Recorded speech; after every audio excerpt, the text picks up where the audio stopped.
After 4 months, Army golfers like these can tee off again. It's a welcome return to the sport for the Army, although the 2020 Inter-Regional Championships will not be happening. Golf is one of 5 sports, along with angling, archery, surfing and equestrianism, that the Army Sport Control Board has said can resume immediately. But they're keeping the lid shut on all other sport and sporting visits until September the 1st. One of the sports that won't be staging its Inter-Services Championships in September is rugby league. It was hoped there'd be a chance to play the championships, but that's ended in disappointment.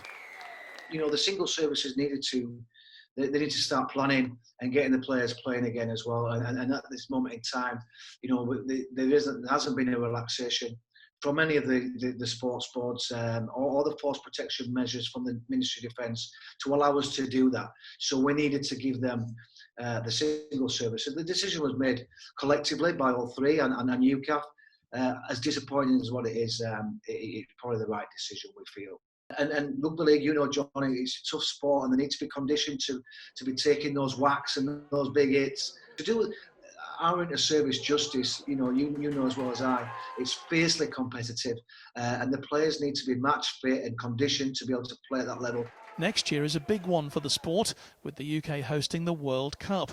It's hoped there'll be a series of high-profile warm-up matches essential for the UCAF team's build-up to the tournament. As soon as the ban is lifted and we get any indication that they're relaxing the rules, even if it's, you know, tag, touch or other format of the sport, then we'll try and get the guys back up and running.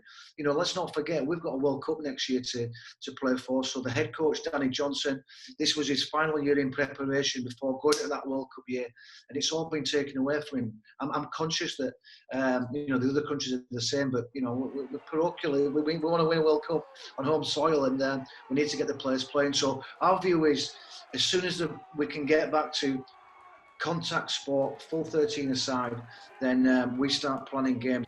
Royal Navy and RAF Sport have no plans to alter their general suspension of activity at the moment. The RAF is allowing associations to conduct off-duty activity using their facilities. Both are constantly reviewing the situation. A full resumption of Forces sport is still some way off. John Knighton, Forces News.